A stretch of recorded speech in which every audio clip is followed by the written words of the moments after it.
Jesteśmy w Barcelonie na przedpremierowym pokazie najnowszej Mazdy MX-5. Oficjalna prezentacja będzie miała miejsce dopiero w maju, czyli za 5 miesięcy.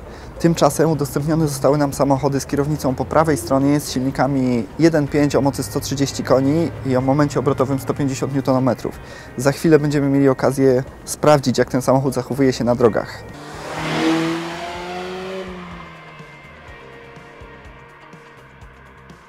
Tym samochodem Mazda chce wrócić do korzeni modelu MX-5 i zbudować bardzo lekki roadster, który daje dużo radości z jazdy.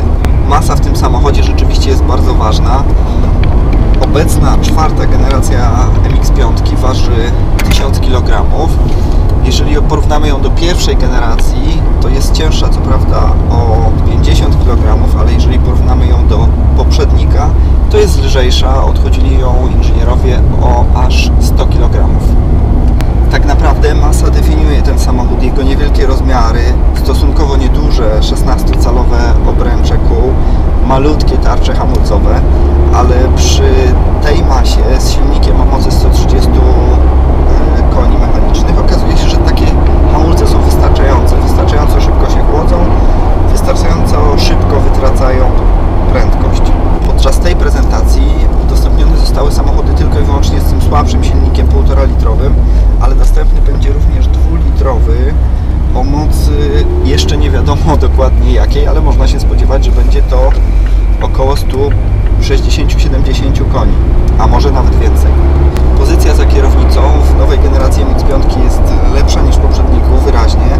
Siedzi się jeszcze niżej, kierownica jest wyżej blokowana. Generalnie jest bardzo przyjemnie i do jednej rzeczy można się natomiast mieć zastrzeżenia, a mianowicie do braku regulacji osiowej kierownicy. Nie można sobie tej kierownicy podciągnąć bliżej siebie. Inżynierowie Mazdy poprosili nas o podzielenie się swoimi wrażeniami i z jednej strony poprosili o to, żeby podróżować tym samochodem w miarę szybko, żeby podzielić się wrażeniami z zachowania tego samochodu w zakrętach, ale z drugiej strony poinformowali nas, że te samochody, w związku z tym, że są to jeszcze prototypy, nie mają poduszek powietrznych. Także w tym wypadku czuję się jak prawdziwy królik doświadczalny. Rzeczywiście balans tego samochodu jest rewelacyjny. Rozłożenie masy 50/50 jest tu wyraźnie odczuwalne.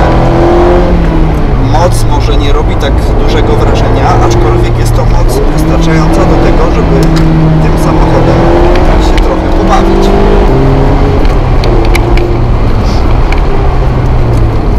Kto by pomyślał, że 130 koni mechanicznych może dać tyle przyjemności z jazdy krętą drogą?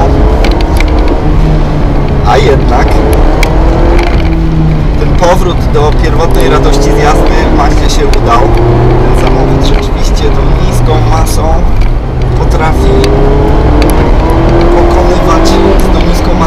pokonywać zakręty bardzo szybko przy w sumie wąskich oponach i w tym samochodzie czuje się bardzo dużo.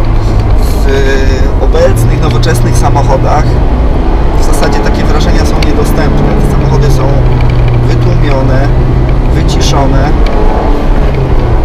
nastawione bardzo mocno na komfort. Tutaj na komfort nie ma co narzekać, bo Mazdą jeździ się bardzo przyjemnie, natomiast do kierowcy docierają te wszystkie przyjemne doznania, które dają wrażenie kontroli nad samochodem.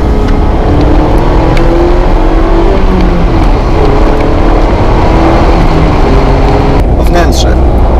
Tu mamy trochę trudną sytuację, ponieważ jest to prototyp, w związku z tym plastiki są to obecnie jeszcze elementy zastępcze.